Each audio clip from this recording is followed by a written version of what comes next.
அனைவருக்குமே வணக்கம். சற்று முன் கிடைத்திருக்கக்கூடிய ஒரு மிக மிக முக்கியமான செய்தி ஒன்று வெளியாகியுள்ளது. சற்று முன் ராஜாவுக்கு 6 ஆண்டு சிறை, சிறப்பு நீதிமன்றம் இன்று இறுதி தீர்ப்பு, இது மாதிரி செய்திகள் வெளியாகிருக்கு. இன்று பார்த்தீங்கன்னா பாஜகவை சேர்ந்த ராஜா அவர்களுக்கு பார்த்தீங்கன்னா குற்றவாளி என்று அவருக்கு 6 மாதம் சிறை தண்டனை விதித்த சம்பவம் சென்னை சிறப்பு நீதிமன்றம் பார்த்தீங்கன்னா அதிரடியாக இறுதி தீர்ப்பாக வழங்கியிருக்க நிலையில் தான் பெரும் அதிர்ச்சியை ஏற்படுத்தியிருக்கு. இதன் அடிப்படையில் அண்ணாமலை அவர்கள் பார்த்தீங்கன்னா களத்தில் இறங்கி இப்போ ராஜா அவர்களுக்கு பார்த்தீங்கன்னா இப்போ கூடிய விரைவில் ஜாமீன் கிடைக்கிறதுக்கான அனைத்து ஏற்பாடுகளும் நடக்கும் அப்படின்ற மாதிரி தான் பாஜக மீதே கை வைத்திருக்கக்கூடிய திமுகவுக்கு இப்போ ஒரு மிகப்பெரிய வீடியோவாக தான் விழப்போகுது. இதை பற்றி தான் இந்த வீடியோவில் நாம் முழுமையாக பார்க்க போகிறோம். அதுக்கு முன்னாடி நம்ம சேனலுக்கு இப்போ தான் நீங்கள் முதல் முறையாக வந்திருக்கீங்க அப்படின்னா மறக்காமல் நம்மளுடைய சேனலை சப்ஸ்கிரைப் பண்ணி சப்போர்ட் பண்ணுங்கள். வாங்க வீடியோக்குள்ளே போகலாம். பாஜகவுடைய ஒரு முக்கிய தலைவராக இருந்தவர் தான் ராஜா. ராஜா அவர்களுக்கு பார்த்தீங்கன்னா ஏற்கனவே திமுகவுடைய அமைச்சராக இருக்கக்கூடிய கனிமொழி அவர்கள் பார்த்தீங்கன்னா தரையுறவாக பேசிய சம்பவத்தினால பார்த்தீங்கன்னா நிறைய ஊழல் வழக்கில் சிக்கி இது வரைக்குமே இவர் மீது பார்த்தீங்கன்னா 17க்கும் மேற்பட்ட வழக்குகள் வழக்கு பதிவு செய்து இப்போ இந்த வழக்கின் அடிப்படையில் சென்னை சிறப்பு நீதிமன்றம் பார்த்தீங்கன்னா இவருக்கு 6 ஆண்டுகள் சிறை தண்டனை வழங்கிய சம்பவம் தான் பாஜகவிடையே பெரும் பரபரப்பை ஏற்படுத்தியிருக்கு.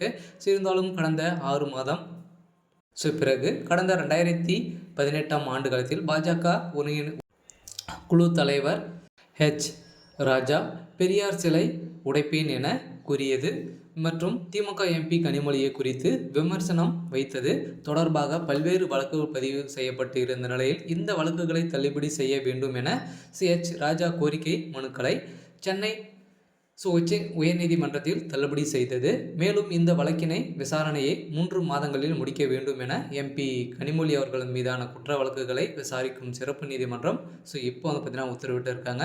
இந்த உத்தரவின் அடிப்படையில் இதையடுத்து இந்த வழக்கின் விசாரணை நடைபெற்ற நிலையில் இந்த தீர்ப்பு ஒத்திவைக்கப்பட்டிருந்தது. இந்த நிலையில் இந்த வழக்கின் தீர்ப்பை இன்று நீதிபதி ஜெயவேல் முன் விசாரணைக்கு இருந்த நிலையில் அதில் ராஜா மீது சாட்டுகள் காவல்துறை தரப்பில் நிரூபணமாகி உள்ள நிலையில் அவரது சமூக வலைதள பக்கத்தில் இருந்து 2 பதிவுகள் நீக்கப்பட்டிருந்த நிலையில் எனவே ராஜாவை குற்றவாளி என்றும் அவருக்கு 6 மாதம் காவல் தண்டனையும் 6 ஆண்டுகள் சிறை தண்டனை வழங்கிய சம்பவம் தான் இப்போ பாஜகவிடையே பெரும் பரபரப்பையும் பெரும் அதிர்ச்சி அளிக்கக்கூடிய சம்பவமாக தான் இப்போ இவருடைய வழக்கில் வசமாக சிக்கியிருக்காரு. இருந்தாலும் நீதிமன்றம் போட்ட தீர்ப்பால் அதிரடியாக இவர் பெரும் கதறி அழுந்த சம்பவம் தான் பெரும் அதிர்ச்சியை ஏற்படுத்தியிருக்கு. இருந்தாலும் பிரதமர் மோடி அவர்கள் பார்த்திங்கன்னா சும்மாவே இருக்க மாட்டார். இதுக்கு மேலே திமுகவுக்கு விழப்போய ஒரு மிகப்பெரிய அடியாக தான் விழப்போகுது அப்படின்ற மாதிரி விமர்சனங்கள் எழுப்பி வரும் நிலையில் திமுகவுக்கு ஒரு மிகப்பெரிய சவாலாக தான் இருக்கும். இருந்தாலும் என்ன நடக்க போகுது அப்படின்றத வெயிட் பண்ணி பார்க்கலாம். இது மாதிரி செய்திகளை தெரிஞ்சுக்கணும் அப்படின்னா மறக்காமல் நம்மளுடைய சேனலை சப்ஸ்கிரைப் பண்ணிக்கோங்க. தேங்க்யூ.